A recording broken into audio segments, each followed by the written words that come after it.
Welcome to Invest. We talk about investing, finance, and professional development. As the current time approximately 4 p.m. on Eastern Time on October 10th. Hope you guys have a good Monday so far and also a good weekend, by the way. With respect to Ethereum and Bitcoin, we are relatively flat, down about 1% so far. On the overall market front, we are closing on a relatively, I would say, mixed day today. Across the spectrum, seems like the VIX is still relatively high, up close to 4% so far, while the Dow Jones, S&P, Nasdaq, Russell all down respectively about 0.5% if you stretched it out. And if you look at the collective media front, you could see that just based on looking at the pictures, optically it doesn't look that good, right? It seems like CNBC is really trying to milk the negativity around the media spectrum. With respect to J.P. Morgan, Jamie Dimon warns that U.S. is likely to tip into recession into 6 to 9 months away from here. And obviously, contingent on the tactical proactiveness from the Fed coming forward, we'll see, right? I think based on what we've learned so far from the Feds, it doesn't seem like we're taking any tactical or proactive approach. It just seems like we're raising the rate until we see some signs of optimism. But that's not the way to do it, right? That's basically, bleeding until we, belly flop, and then it's basically milking it until we can no longer withstand it, and then subsequently get resuscitated. But that's not really the way to fix an economy on a macro perspective. But that's the way we kind of have been doing it. Very reactionary. And in addition to that, ARK Invest, Kathy was also in support of this negativity, saying that we are on the verge of an economical bust, from the Feds, obviously again. So collectively, it's been quite negative, quite dampened. And also in addition to that, there's been some activities been going on between the Russian and Ukraine war. I don't know if you guys checked out like an Instagram post that was posted recently. It seems like there was a bridge that was blown up in Kiev. That halted a lot of electricity export to the EU regions of the world. So seems like there's more stir going on with the war that's going on at the moment.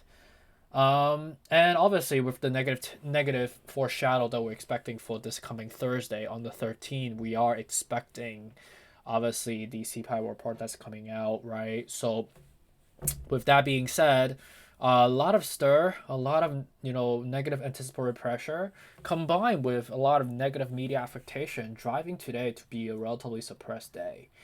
So we'll hear more.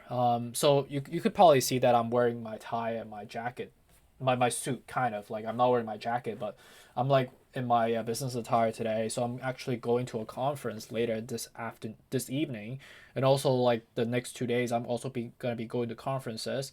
And the conferences, there are a couple, right? There's one in the Harvard Club that is mainly focusing on investors coming from wealthy family, but there's also like a two day conference events that's hosted by J.P. Morgan alongside with Robinhood Foundation.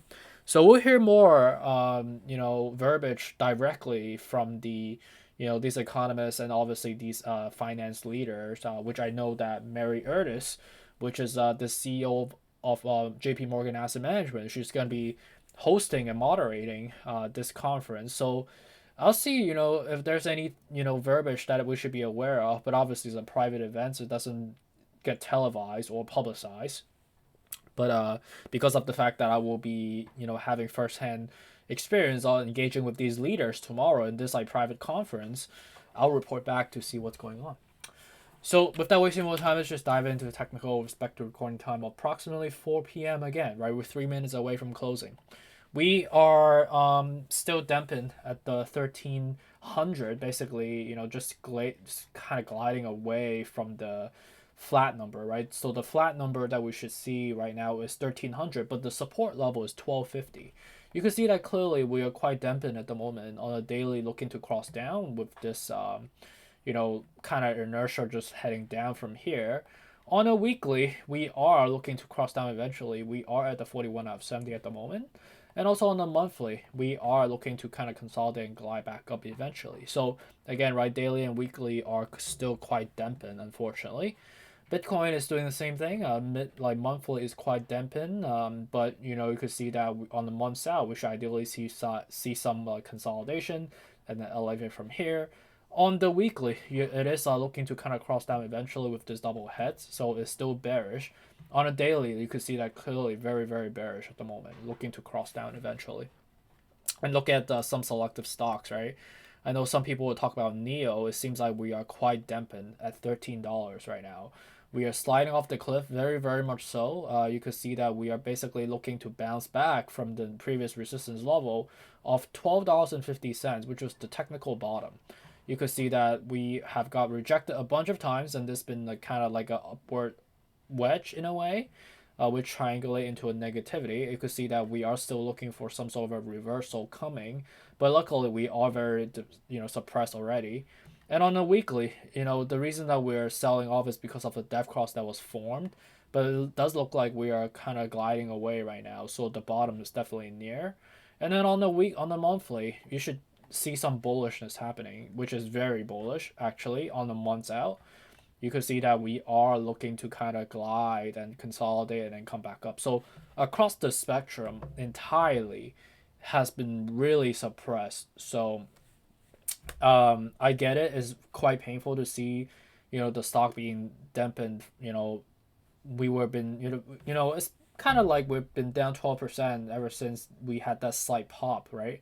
And now we're just kind of gliding down, which is very, very depressing. I get it.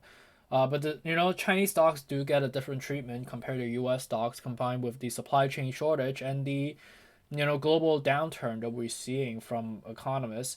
It definitely doesn't get a lot of favoritism, so it's unfortunate.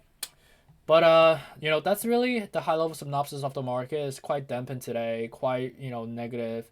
But we'll see how the CPI report will come out to be coming up in next 56 60 hours from here, and we should ideally see some volatility ahead, so stay prepared.